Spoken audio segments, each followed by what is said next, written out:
You know that moment when you're sitting at your desk staring at another endless spreadsheet and suddenly it hits you. You're done. You need out. But then the panic sets in because what's next? Now, if you're nodding your head right now, you are in the right place. I'm Lydia Lee, and after helping hundreds of professionals make a corporate transition, I've identified the 3 essential first steps you need to take when you know it's time to leave corporate. And it's steps that I wish someone had shared with me when I was where you are now.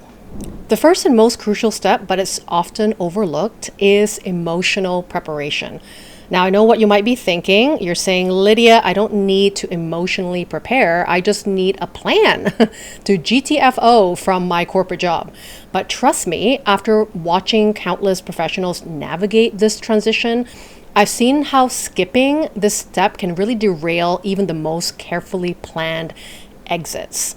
So the first thing is to acknowledge the desire to want more, the desire to have a different way of working that doesn't have you waiting till a ripe age of 65 years old to retire and finally start your life. Acknowledge whatever is that deep desire you need in your life right now that your job isn't providing for you. And sometimes just being honest about why you want something different, why things need to change for yourself, right? That truth is what drives you to go after an alternative pathway that would be more fulfilling and meaningful for you to take action on. You also want to just process your emotions. Leaving a job can feel like you are breaking up with something long term, right? Our jobs and our job titles and our roles are very much a part of our identity. So leaving something like that, changing your identity, is an emotional game, right? It's an emotional stage of change in your life. And when you start to grieve even, right, over who you were, and how that has actually given you lots of really good things in your life as well, it's great to honor that and also to grieve that old part of yourself, right? To allow a new version of yourself to emerge. And you should also need to address the fears, right? The fears are really an important part of telling you what's important for you to prepare, right? To think about, to be responsible about, so that you're doing this with more ease, right? And if you don't address the fears, they're going to come up anyway. And that might derail you when you start to take action to leave your job. But knowing what your fears are, whether they're financial fears or fear of whether you're good enough to do something different or be a business owner or be a freelancer, whatever is the next pathway for you, knowing what those fears are indicate to you the areas, right, that you need to work on, the areas that you need more confidence on, where you might need support on, right, to ensure that this exit strategy is going to feel safe and stable for you. And finally, to build inner certainty, right? To take stock of how you got yourself to where you are today, right? Like sometimes when we leave our jobs, it feels like we're starting from scratch. And that's so far from the truth. So much of what you've done in your experience, your wisdom, your insights, your know-how has brought you to a beautiful place that you've landed in your corporate role, the promotions you've received, the experience that you have gathered over the years, right? Remind yourself of what got you to where you are today, not just in a professional level, but even on a personal level. Who have you become over decades, right, of years to be a better version of yourself, right? And take those strengths, take that wisdom, take all those beautiful gifts you've accumulated to know that you're not starting from scratch, and you can be certain and confident about lots of your skills and gifts and experience that's going to open up the next chapter for your work life. Once you've done the emotional groundwork, it's time to get practical. So the second essential step is building your financial foundation, which is what I call your safety cushion. Now, this isn't about having some magical perfect number in your bank account. It's about creating a realistic safety net that gives you the confidence to make moves. And by the way, if you haven't taken my escape plan course, it walks you through how to prepare your financial foundation, including all the essential steps that are required to have the most successful transition from corporate into entrepreneurship. So how you're going to build your financial foundation to start with is to audit your current situation. Where's your money going?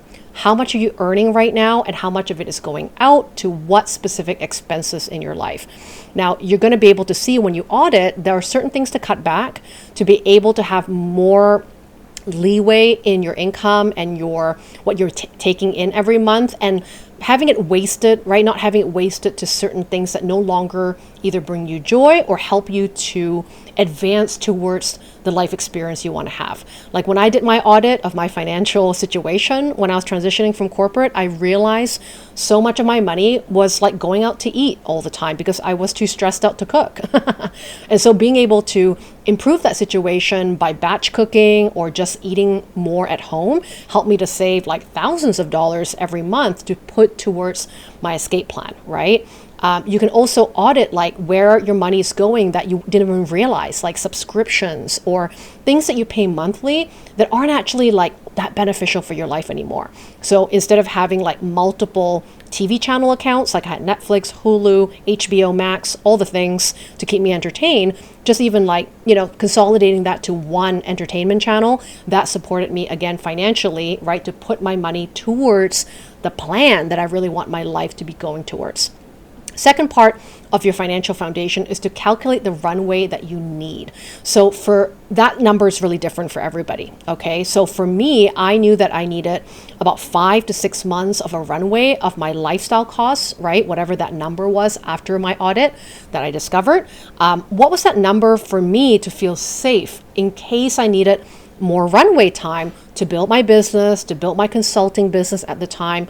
What was that monthly life costs, right? And money I need to put away on a separate savings account so that becomes my safety cushion pot, right? That if I can dip into if I need to, but also know if I needed a bit more time to get clients, to get my business going, I had that runway number to, right, feel protected with. And you want to also create a bit of a transition budget, right? So when I started my business, I didn't want to have a really complicated website. I just wanted it to be a one-pager. I didn't need it to be a $10,000 website, but it still cost me money, right? To hire a web designer, to get certain things prepared for me to start my business, for example, right? So think about as you're transitioning to being a freelancer, a consultant, an entrepreneur, what are the sort of bare minimum needs that you need to account for in order to launch that business or launch, right, that self-employed project, okay? And keep that minimal because most of the time there's lots of free stuff that you can do to have a business, right? You can start with marketing to people you know. You don't have to have a big marketing budget. If you were to lean on your relationships, for example, and your social equity that you've built over the years in your corporate gig, right? But you're likely going to have some sort of budget for starting a business, okay? So make sure that you're also saving money for that so that when the time comes, you're not digging into your overdraft or into your credit cards and piling up a credit card debt, right, in order to start your business.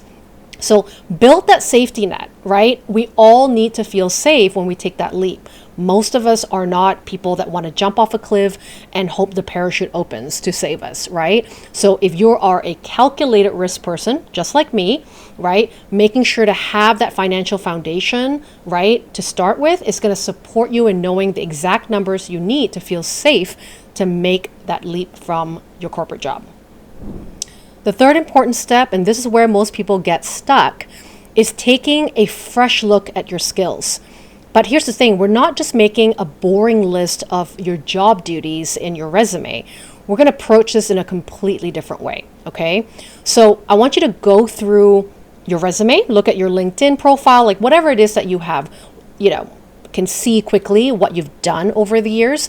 I want you to document specific achievements in all your jobs.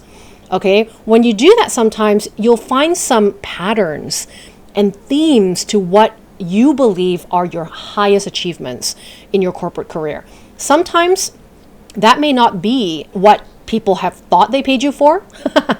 Sometimes it could be actually things that you did in the background, that you sort of did that wasn't even in your job title, that you sort of leaned into and pursued because you really enjoyed doing certain things, right, in your job. And that actually caused the biggest outcomes in your company or in the workplace that you worked in, okay? So make a list and document all your achievements as a way of just like giving yourself a little pat on the back of all these huge milestones that you've actually accomplished along the way in your professional career. And then I want you to think about in all your jobs, especially the ones that you've enjoyed, what are some of those transferable skills that are not attached specifically to a particular industry, but can be utilized in various industries, right? And knowing what those skills look like can help you to even see how you can repurpose those skills into a new direction, into a new industry, or to solve a different problem, or to help a different type of person that wasn't the exact person you helped in corporate. But it might be a particular ideal client that you feel more called to serve with the existing skills you have. So let's not reinvent the wheel. Let's not have you thinking, right, that you have to learn new things in order to be successful when you leave corporate. You have the very tools, experience, right, and skills that can absolutely be repurposed to serve a different market, to solve a different problem, and you can absolutely lean on this wisdom as a way to get started as a business owner. And then I want you to note certain passion projects that occur in your career so far, right? So when I say passion projects, it doesn't always have to be like huge, like revenue making projects at work, or big particular company projects that really affected the bottom line.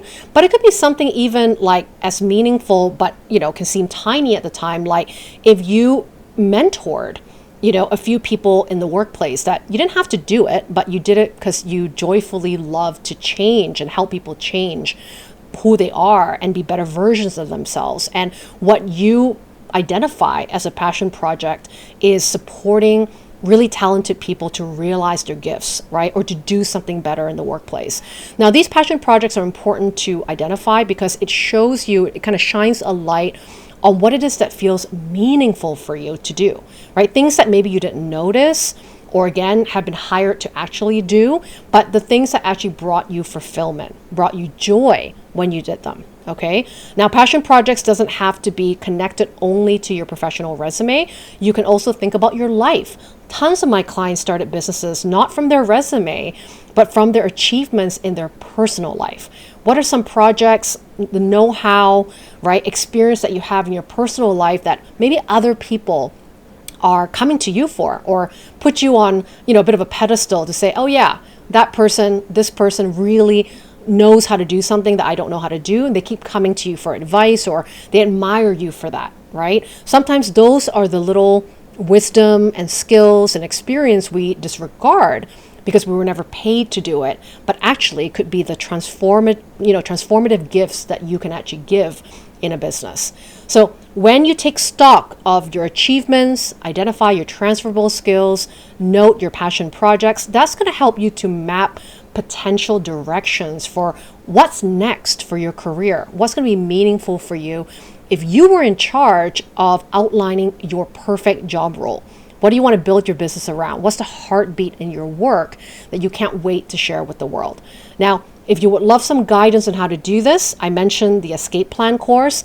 This is, again, one of the big sections in the course I cover, besides just your financial foundation. There's a whole skills inventory niche finding section of the Escape Plan that's going to support you in identifying the best ideal business to start with your existing skills right now. So if you found this helpful and you want to know exactly where you stand in your corporate exit journey, I've created something special for you. It's called the Corporate Exit Readiness Assessment. It's a very quick but powerful tool that's going to show you precisely what you need to focus on first, okay? So that you can have the most successful start to your corporate transition. So you can find it by clicking the link below this video and in the cards above. That's going to take you to that free assessment. And don't forget to share it in the comments what your first step will be after getting your results. And secondarily, if you would love some tailored guided support on how to plan out your entire escape plan, you might want to consider joining my Escape Plan course.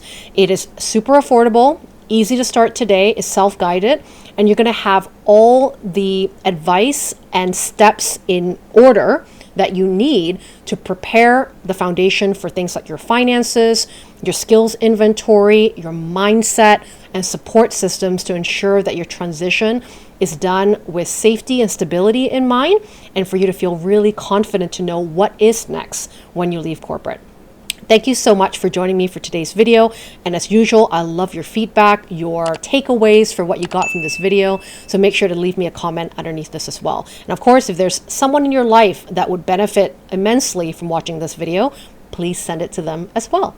Thank you so much for joining me and your time today. I'll see you in the next video.